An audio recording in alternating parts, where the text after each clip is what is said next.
Good day everyone, I am Sandra Batalier from BT Lead HE Second Year. This video is all about Module 8, the teacher as an organizational leader. So here, what I have learned is all about leadership. As a leader, we should use our power to influence our subordinate.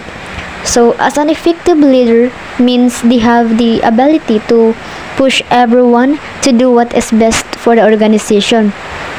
So what I have learned also is without the leader who would guide the subordinate is an organizational that will tell them what to do, then the subordinate will not be able to do their specific task. So the significance of having a leader is there is an equal head that will guide the entire organization to achieve this goal.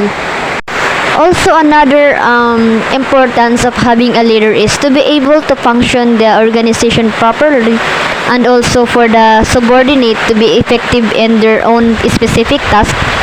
There is really a need for a leadership. Leader also should interact so that they have a connection to the subordinate. How leaders use power to achieve goals. So, as a leader, we use power in an intellectual and sensitive manner. The main role of leader is to influence his subordinate to do their task, to specifically do their work. In part 2, nature of administrative work, what I have learned is all about the behavior of a leader.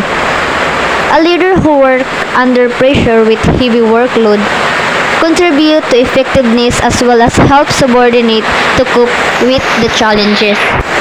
When it comes to contingency model of leadership, I have learned about the job engineering. So it suggests that improving effectiveness requires changing the situation to fit the leader. A leader should have this member relation, task structure, and a leader position power. Teacher leadership and school improvement. Teacher leadership is significant in improving the performance of students. So when it comes to school improvement, the teacher leaders also will be the number one contributor to address the concerns of the schools. Say for example, addressing the problems of the schools when it comes to the performance of the students' learning. As well as teacher leadership involves collaboration. So collaborating with others can bring out new experience and opportunity to make decision that is beneficial not only within the stakeholder but also with the students. The part 4 is all about teacher leadership and educational reform. So what I have learned in this part is all about the success of this reform depend so much on teacher. So the teacher leader has more knowledge to either the new reform could be implemented since they were the one immersed in the classroom. So this means that before considering the reforms, it should be beneficial in improving the way of how students learn, considering other factors like, for example, the resources, the class size, and of course, the capacity of a teacher. The part 5 is all about the challenges of teacher leader. So, according to what I have read in the module, I have learned that the more time the teacher spend in teaching field could also be the one of the reason for them to get the role of a leadership. Promoting teacher leadership. So in promoting leadership, it pave way for the teacher to become a leader when they have this, they possess competent, create work environment that will support them. So the teacher past experience and backgrounds are one that pave way for them to assume leadership. Meaning your background and accomplishment, completing the degree, to have been inspired and managed by the leader itself will pave way in promoting teacher leadership. For example, the passion and commitment for student learning. So if someone has there to fully support them, then I think it will help teachers assume leadership roles. Also, collaboration and consultation. At the image of the principals and the teachers, consultations could be done for everyone to acknowledge the viewpoints of various stakeholders. In part 7, based on what I have read, I learned that in order to develop teacher leader, a teacher should possess regardless of functions such as the passion and commitment for student learning. Another is valued teacher and give consideration especially by recognizing their expertise are essential in paving the way to develop teacher leader.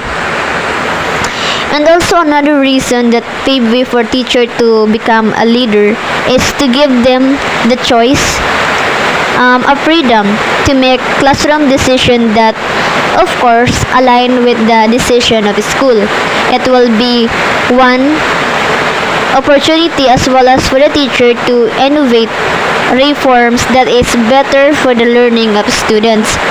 Another is having a healthy culture and structure also says that it is necessary to promote teacher leadership. Transforming into teachers, leaders start at the classroom teachers. So, reflection on the journey will help which to improve teacher will assess himself to know if he or she has the capability or if they say their values and beliefs are faith in the value or our faith in the rule of leadership.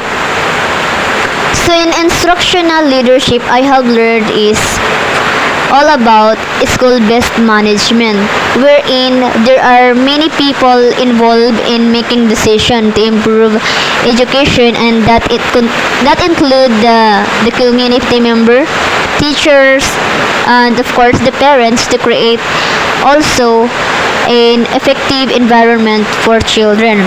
At this part, everyone has given the privilege to make decision, especially if they were competent individuals, and that's benefits and improvement of the learning. Part 9 is all about working with school stakeholders, especially in the Brigada Eskwela. So what I have learned is, it talks about what I have learned there is working together for improvement of school with unity. So this is what I have learned, that in Brigada Eskwela, program is not for the teacher's responsibility only, but the community and other people could be part of it by voluntary action. The first one that I have learned is all about educational leadership. So, in this part, if you were a principal of this school, then you should have the ability to lead the school in accordance to the vision, mission, and goals, also in developing policies, the curriculum, and the practices. The second one is people leader, working with people, and the strategic leadership. A leader should have this ability to manage and motivate people for the school vision.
The first one that I have learned is all about educational leadership.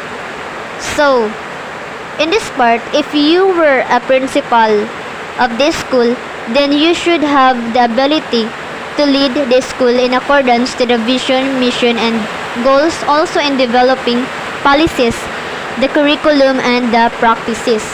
The second one is people leader, working with people, and the strategic leadership.